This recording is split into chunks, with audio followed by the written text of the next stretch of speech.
All right, and welcome everybody to the early Sunday edition of the Daily Space Weather. Thanks to our latest patron. And no screwing around, this is going to be an early and short edition. We're going to be talking M31. First, let's talk about our local yellow dwarf. We're looking at the last 8.5 hours here in 304 angstroms. Here are the timestamps and the southern hemispheric view. We see no sunspots, and we are expecting a coronal hole wind stream to arrive right at New Year's Eve. Here's a northern portion, and let's switch to 193 angstroms as there's not a lot going on here.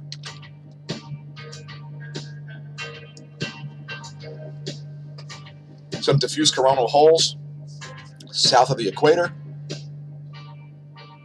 Otherwise, low levels of solar activity, including the magnetosphere and the solar wind. We'll get to it in a minute.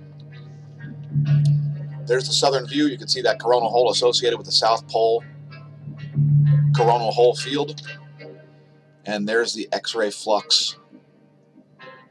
No significant X-ray flaring happening, as you could expect. And by the way, thanks everybody tuning in on Twitch. If you're viewing this any place besides Twitch, keep in mind that these are being videoed live. So we're uploading them afterwards. If you want to see them as they happen, we are shooting them live because the data is real time, folks. 10.7 centimeter radial flux still at 72. We've drawn in an orange line here to show you where the 70 mark is. That's kind of the solar minimum mark. And we're just hovering around that mark or above it lately. KP index has been primarily at 0 for the past 24 hours. Yesterday we did look at cosmic rays. We're going to skip that today, although we left links in the description to the Cosmic Ray Stations Network site. Monitor them yourself if you like. Now, here is the Space Weather Prediction Center forecast. And you can see they're calling for an uptick in solar wind density right at New Year's. So that's the arrival of a coronal hole wind stream, anticipated to happen with the increase in the density right there at New Year's Eve. And then going into the next 2 days of 2020, looks like the decade is going to begin with a coronal hole wind stream according to this prediction.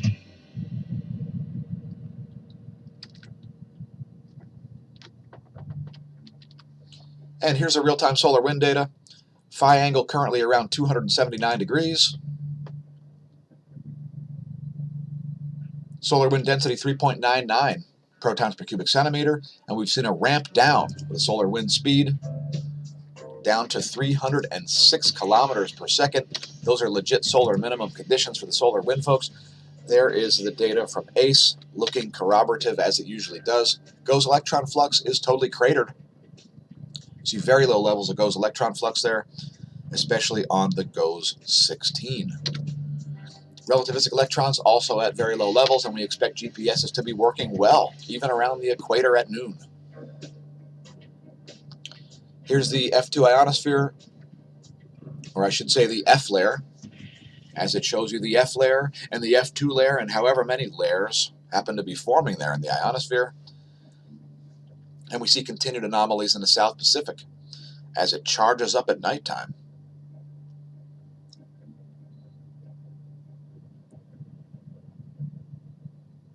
Heavily charged up South Pacific there, even though the sun is on the opposite side of the planet at the time. And without dwelling on it, let's just move on.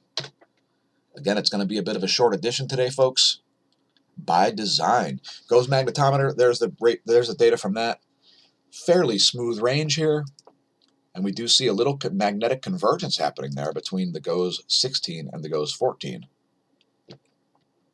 Similar to what we saw yesterday around noon local time. By the way, the N's and M's, those stand for noon and midnight local time for the satellites.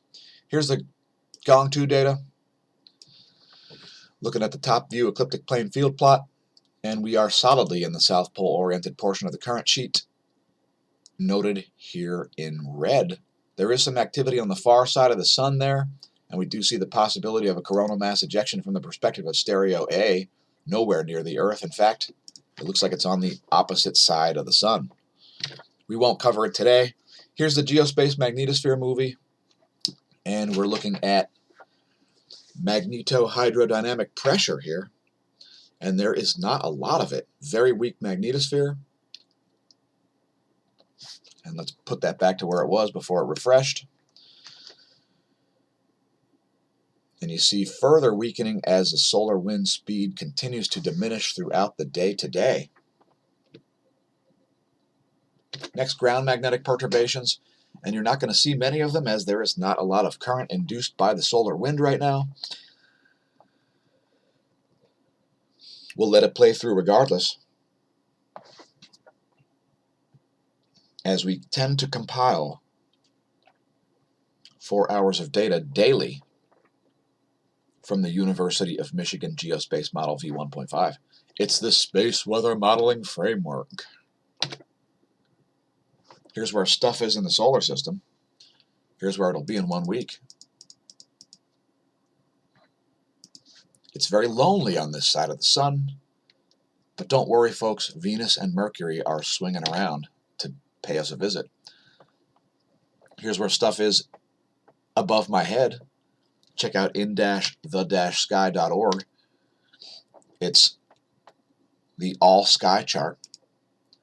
Put in your location, perhaps create a star chart for yourself, and if you've got a low horizon around sunrise, check it out. You should see Mars rising. If you've got a brand new telescope, hint, hint, go get a view of Mars, especially if you have a low horizon before the sun rises.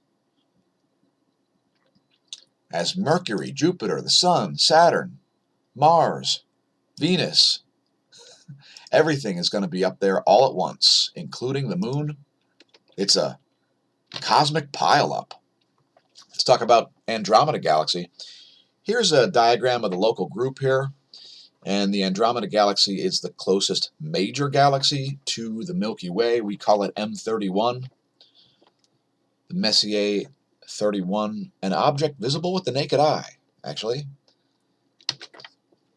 And here's an image of it, courtesy Business Insider. There's a zoomed-in view. And M31 is unique in that it gives us a great perspective as it's tilted just right. We're able to see it kind of as an edge-on disk galaxy, as well as a perpendicular viewed top view type galaxy. We can actually see kind of into the galactic core of M31, as well as its edge-on features. So it's got a good kind of medium perspective for staring at galaxies. And somebody's been studying globular clusters. We'll get to it in a minute. Here's a diagram, and they're showing red-shifted versus blue-shifted globular clusters.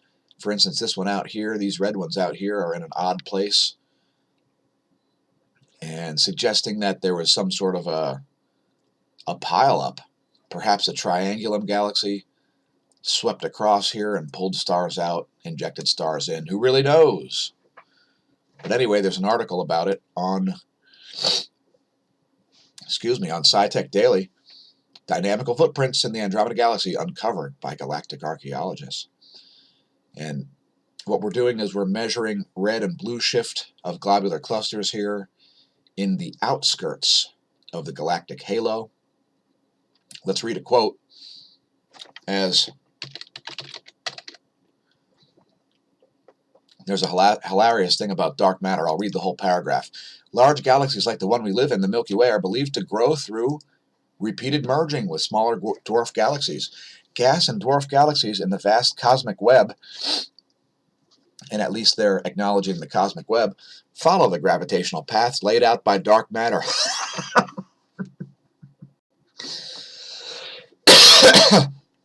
The gravitational paths laid out by dark matter, a fictional substance that has never been proven to exist or observed in reality.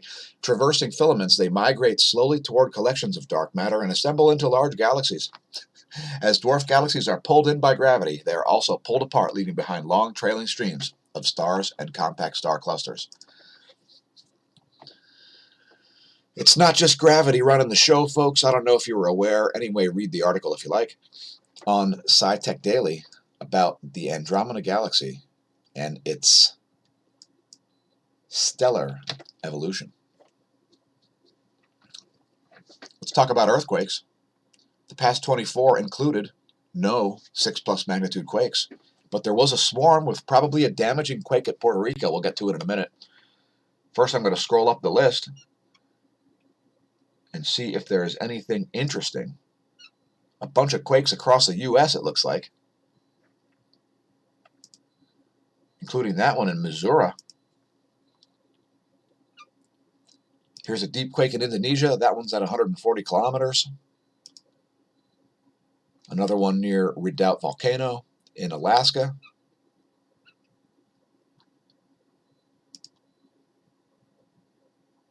Another Aleutian deep quake. This could be the largest of the past 24, folks, a 5.5 near Prince Edward Island.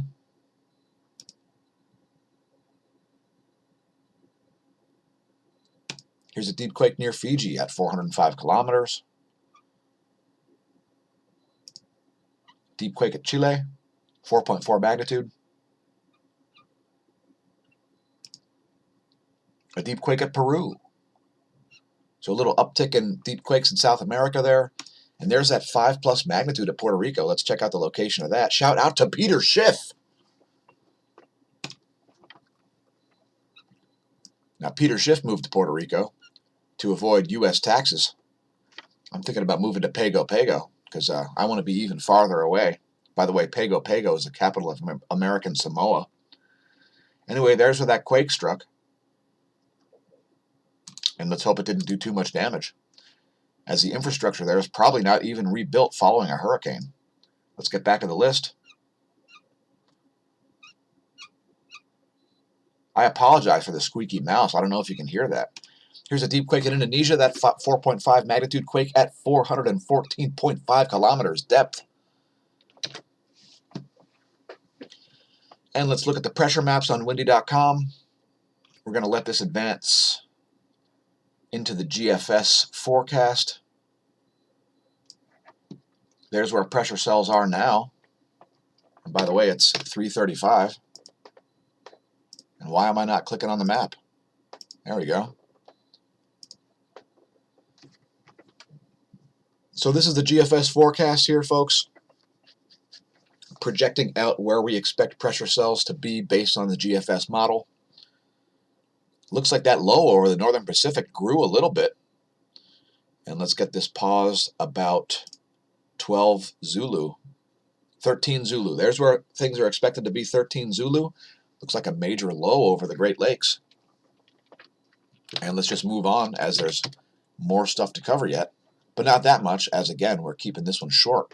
Mount Aso is on the list of volcanoes erupting today, producing a 6,000-foot ash plume. Krakatoa back on the list.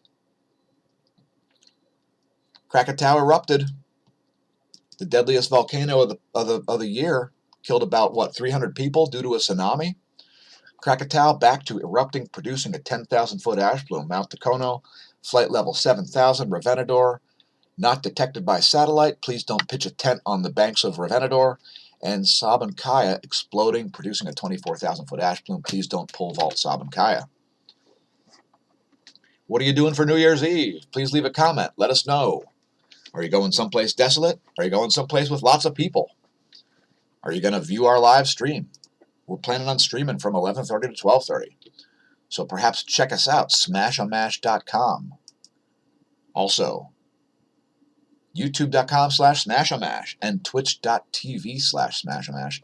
Expecting to do a live stream on Twitch and YouTube to bring in the new year, to end the decade and begin the new one the right way. Please press like and subscribe on YouTube if you enjoy the content. Please share on your social media, as there are algorithms preventing people from seeing our content.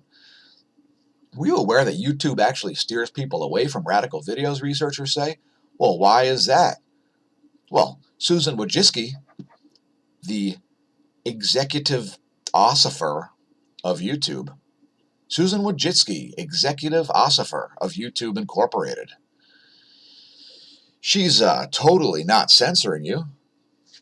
She's just ensuring that everybody gets the content that they, quote, want to see, end quote. And if it's the content you want to see, of course you should be steered toward mainstream news sources because you know how accurate they are. Fake news is just completely made up. That's something that Trumpists say. Fake news. Anyway, it turns out that the algorithm favors left-leaning and politically neutral channels as well as mainstream news sources. In other words, if CNN posts a story with the same title as our video, guess which one you're going to find out in your recommendations list. Thanks, Susan! We've left links to the article from CNBC below the video. Let's look at lightning. By the way, if anybody tells you lightning doesn't strike twice in the same location, call BS on that, as lightning strikes twice in the same location and many, many times in the same location, depending on all kinds of features on the ground. In fact, if you see lightning strike a place, don't go to that place assuming lightning will not strike there. Anyway, there's the current world map. And Australia's lightning just vanished. There it is. Not needing more lightning in Australia. It turns out Australia decided to go ahead, at least I believe it's Perth, is going to go ahead with their New Year's Eve fireworks despite the fires. Shout out to our viewers from down under. Thanks for tuning in. Here's the U.S. Doppler radar map, now that it's decided to play, and we see heavy rain all across the U.S. Illinois is getting inundated. Looks like some thunderstorms there, as well as some ice storms in central Minnesota. Heavy snow hitting South Dakota, North Dakota, Nebraska. And we've even got snow down in Mexico here. Check it out. And let's zoom in on this area here over Illinois. Or as I like to call it, Illinois. Illinois. Why isn't it pronounced Illinois, folks? Don't you know how to speak French? Illinois. Illinois, not my favorite state. At least they're going to legalize pot on January 1st. They're bringing in the decade right with legal recreational pot, but they're getting hammered with thunderstorms right now. Actually, those are just heavy rains, I believe, as we don't see much lightning at all. Little bit, and it looks like it's subsided. Anyway, there's the situation. Let's look at the water vapor map.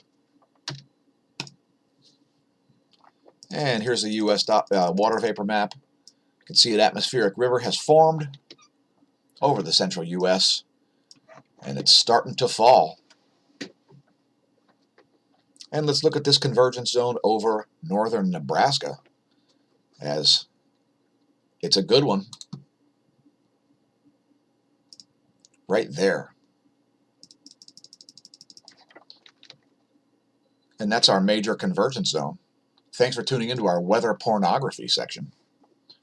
Check out the swirling low right there. It's going to create some turbulent conditions, to say the least. Something to keep an eye on. And when I say eye on, the pun is once again intentional. I don't know if you're aware, folks. Stars and planets, galaxies, and indeed you form on ionization pathways. I don't know if you knew. Thanks to our latest patron.